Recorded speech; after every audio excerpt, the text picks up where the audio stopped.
வணக்கம் ஃப்ரெண்ட்ஸ். இன்னைக்கு maths tricks for competitive எக்ஸாமில் வேதிக்ஸ் மேக்ஸ் யூஸ் பண்ணி ஸ்கொயர்ஸ் எப்படி பார்க்க போகிறோம் அப்படிங்கிறது பார்க்க போகிறோம். இந்த வீடியோவில் 5 பேஸ் பண்ணி பண்ண போகிறோம். அதாவது starts with 5 and ends with 5. 5ல் ஆரம்பிக்கிற நம்பர்கள் மற்றும் 5ல் முடிகிற எண்கள் இதோட ஸ்கொயர்ஸை வந்து சில வினாடிகள் 2 வினாடிகளுக்குள்ளேயே எப்படி கண்டுபிடிக்கிறது அப்படிங்கிறத பற்றி பார்க்க போகிறோம்.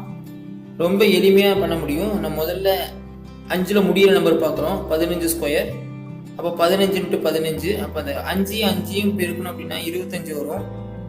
நெக்ஸ்ட் 1 பெருக்கல் அடுத்த 1 கூட ஒரு 1 ஆட் பண்ணிக்கணும். அப்போ என்ன ஆகும் அப்படின்னு பார்த்தீங்கன்னா 2ஆக மாறும். ஸோ 1 × 2 2, 225 அப்படிங்கிறது ஒரு ஆன்சர். இன்னொரு எக்ஸாம்பிள் பார்த்தா உங்களுக்கு எளிமையாக புரியும். 45 ஸ்கொயர். அப்போது 45 × 45, கடைசி ஸ்தானத்தை மல்டிப்ளை பண்ணால் 25 வரும். 4 பெருக்கல் 4 கூட்டல் 1 அதாவது 5. அப்போது 4 பெருக்கல் 5 20. ஸோ 2025 அப்படிங்கிறது ஆன்சர். ஸோ 2 செகண்ட்ஸ்குள்ளேயே நீங்கள் ஈஸியாக கண்டுபிடிச்சிட முடியும். இப்போ 95 ஸ்கொயர், அதுவும் அதே மெத்தட் தான். ஸோ 5 பெருக்கல் 5 25, 9 கூட்டல் 10, ஏன்னா 9 கூட 1 ஆட் பண்ணால் 10 வரும். இப்போது 9 பெருக்கல் 10 90, 9025. ஸோ ரொம்ப எளிமையாக இந்த ஆன்சர் நீங்கள் கண்டுபிடிச்சிட முடியும். இது போட்டித் தேர்வுகள் போது உங்கள் நேரத்தை ரொம்ப ஈஸியாக மிச்சப்படுத்தும். அடுத்து 5ல் ஆரம்பிக்கிற நம்பர் எப்படி பண்ணுறது அப்படின்னு பார்க்க போகிறோம். சின்ன எக்ஸாம்பிள், 51 ஸ்கொயர்.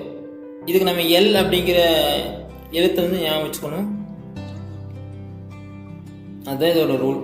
எல் அப்படிங்கிறது ஞாபகம் வச்சுக்கணும். இப்போ 51 பெருக்கல் 51, எல் அப்படிங்கும்போது 5 பெருக்கல் 5 25 கூட்டல் 1 26. அதுதான் ஃபர்ஸ்ட் 2 டிஜிட்டாக வரும், 26. அடுத்தது அதே மெத்தட் மாதிரி தான் 1 பெருக்கல் 1 1, 0 1 அப்படின்னு போகிறோம். இதோட ஒரு ஆன்சர்.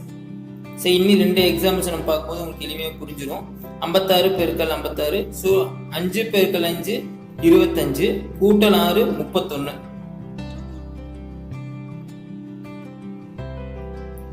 6 பெருக்கல் 6 36.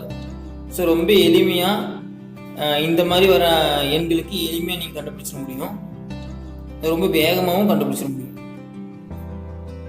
59 பெருக்கல் 59, இது நீங்கள் மனசில் பார்த்து நீங்கள் கண்டுபிடிச்சிடலாம். ஒவ்வொரு தடையும் சம்ஸ் போன அவசியம் இல்லை. பார்த்தீங்கன்னா உடனே தெரியும். ஒரு 2-3 தடவை நீங்கள் ப்ராக்டிஸ் பண்ணும்போது நீங்கள் மைண்ட்லேயே இது கால்குலேட் பண்ணி முடிச்சிடுவீங்க. இப்போ சில எக்ஸாம்பிள்ஸ் தரேன், அதை மட்டும் நீங்கள் ஒர்க் அவுட் பண்ணி பாருங்கள். இதேமாதிரி நீங்கள் ஒர்க் அவுட் பண்ணி பார்க்கும்போது உங்களோட வேகம் ரொம்ப எளிமையாக அதிகரிக்கும். ஸோ போட்டித் தேர்வுகளின் போது நீங்கள் இந்த மாதிரி கணக்குகள் வரும்போது குறைவான நேரத்திலேயே அதோட சரியான விடையை நீங்கள் ரொம்ப எளிமையாக கண்டுபிடிச்சிட முடியும். இந்த பயிற்சி கணக்குகளை நீங்கள் செஞ்சு பாருங்கள். இதோட விடையும் அதுக்கு எடுத்துக்கிட்ட டைமிங்ஸையும் கீழே இருக்கிற கமெண்ட் பாக்ஸில் கமெண்ட் பண்ணுங்கள்.